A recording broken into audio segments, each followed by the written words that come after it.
Olha só, e se eu te dissesse que toda a vida de Jesus está em ordem no Antigo Testamento? Essa foi a pergunta provocadora que chegou para a gente analisar, né? Pois é, e temos aqui uns textos que mergulham fundo nisso. Exato.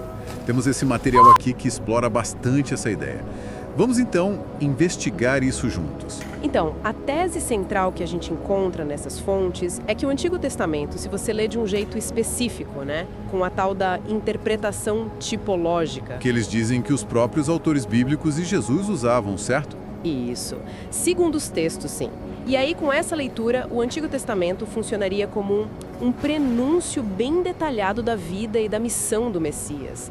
É quase como descobrir uma camada escondida numa história que a gente já conhecia, sabe?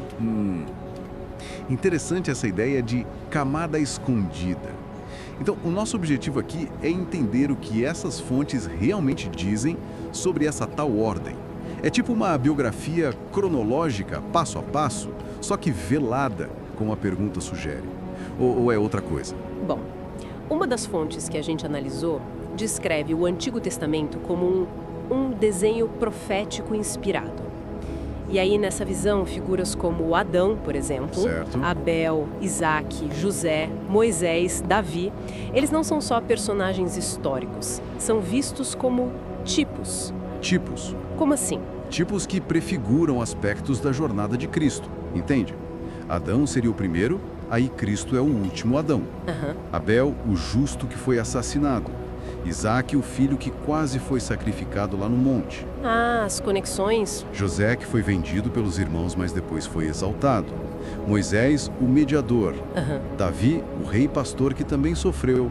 Formaria um fio invisível, uma narrativa que está lá, mas numa ordem velada. Tá. Entendi a ideia do fio condutor com esses exemplos, esses paralelos. Mas e a questão da ordem mesmo?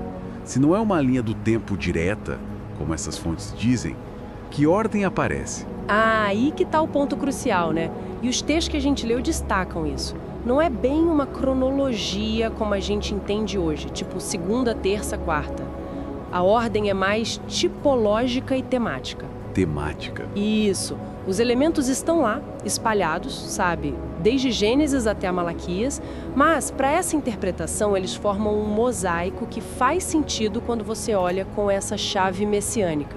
Uma fonte até cita Lucas 24, 27, lembra? Onde Jesus, depois de ressuscitar, explica as Escrituras. Começando por Moisés e os profetas. Isso, para mostrar como tudo apontava para ele. Sugere uma releitura, né? Olhar para o Antigo Testamento com os olhos do Novo, digamos assim. Entendi.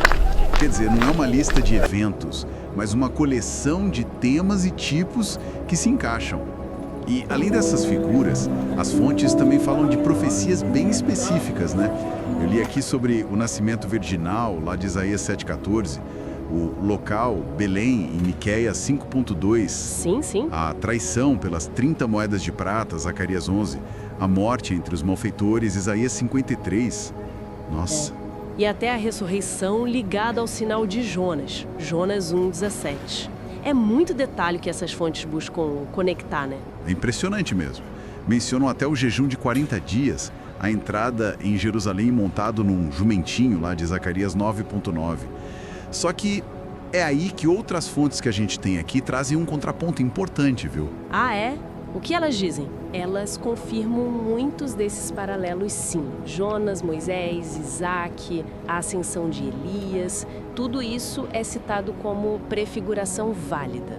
Mas essas mesmas fontes deixam bem claro aquela afirmação inicial de que toda a vida de Jesus estaria cronologicamente ordenada no Antigo Testamento. Essa nos sustenta. Não encontra suporte direto nos textos que a gente analisou. A narrativa principal da vida de Jesus, segundo elas, está mesmo nos Evangelhos.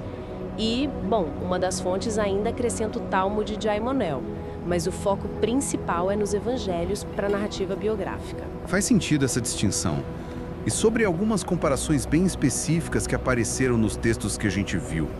Algumas parecem ter paralelos bem claros descritos, tipo José sendo vendido ou traído, ou alguns elementos da morte de Sansão, né? O barulho, o terremoto. Sim, algumas conexões são mais diretas. Mas outros, tipo a relação de José com o copeiro e o padeiro como, tipo, exato, ou Sansão entre as colunas como prefiguração da crucificação.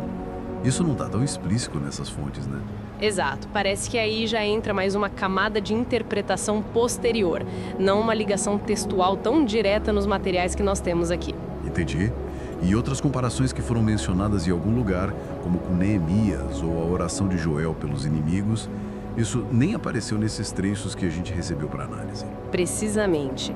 Então, o que emerge da análise desse conjunto de fontes é que o Antigo Testamento é visto por elas como uma tapeçaria muito rica, cheia de prefigurações, tipos, símbolos que apontam para Jesus. Mas não uma biografia secreta em ordem. Não uma biografia sequencial escondida, não.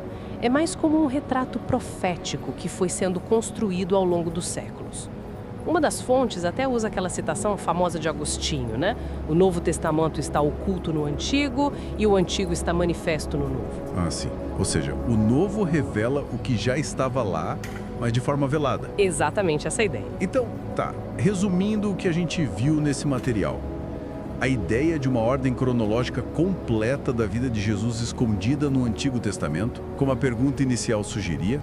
Essa ideia não se sustenta diretamente com base nas fontes que a gente examinou aqui. Certo.